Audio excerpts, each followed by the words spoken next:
ease. We're very glad you're here learning with us again. Today's background feels very special. Yes, behind us you can see the Parthenon in Athens, Greece. It's one of the most famous ancient landmarks in the world. This place represents philosophy, discussion, and deep thinking. It feels like the perfect setting to talk about thoughtful communication. And I noticed your outfit today matches the cultural theme beautifully. Thank you. I'm wearing a traditional style embroidered dress. It feels elegant but comfortable. When you dress intentionally, it often changes your posture and confidence. Yes, and when I feel calm and confident, I speak more clearly. So Anna, how are you feeling today? I'm feeling inspired. This setting makes me want to reflect deeply. How about you? Focused and ready for a meaningful conversation. Then let's begin. Today we're talking about how to sound more thoughtful when speaking English. Many learners focus on grammar and vocabulary. But sounding thoughtful is about how you organize and deliver your ideas. Yes, it's not about using difficult words. It's about speaking with intention. A thoughtful speaker pauses before answering. They don't rush to fill silence. They show that they are considering the question carefully. That small pause creates respect. It shows confidence and maturity. Thoughtful speech feels calm and measured. Not reactive or impulsive. One powerful way to sound thoughtful is by using reflective phrases. For example, you can say, "That's an interesting question." Or, I need a moment to think about that. These phrases show awareness. They make you sound analytical. Another helpful phrase is, "from my perspective," It signals that you're sharing a viewpoint, not a universal truth, which reduces conflict. and increases credibility. Thoughtful speakers avoid absolute words like always and never. Instead, they say often, in many cases, or sometimes. That nuance makes your English more sophisticated. Thoughtful communication is structured. Yes, rambling makes you sound unsure.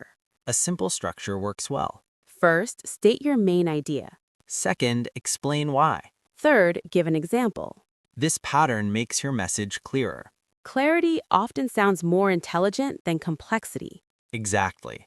Long, complicated sentences are not necessary. Calm, logical progression is more impressive. Speed influences perception.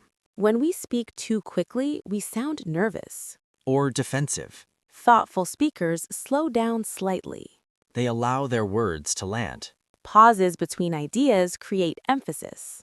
Tone also matters, A softer tone often sounds more reflective, whereas sharp tone sounds argumentative. even if the words are polite. Another important element is listening. Many people prepare their answer while the other person is still talking. That reduces true understanding. A thoughtful speaker listens fully. Then summarizes before responding. For example, "If I understand you correctly," This shows attentiveness. and prevents misunderstandings. It also makes the conversation more respectful. Sounding thoughtful isn't natural for everyone. It's a skill that develops over time. Start by practicing in everyday conversations, Choose one strategy, maybe pausing before answering. or using reflective phrases, Over time, these behaviors become automatic. and your English will feel more mature. You won't just sound fluent, You'll sound intentional. and that leaves a strong impression. If you want to sound more thoughtful in English, remember this. Pause before speaking. Use reflective language. Structure your ideas clearly. Control your speed and tone.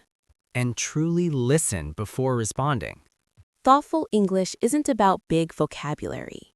It's about calm clarity. Every time you practice these habits, you improve not only your English. But also your communication skills in general. If you want to continue improving step by step, Through calm, natural, real conversations, please subscribe to Learn English with Ease. we're here to help you grow steadily and confidently. Thank you for learning with us today. See you in the next episode.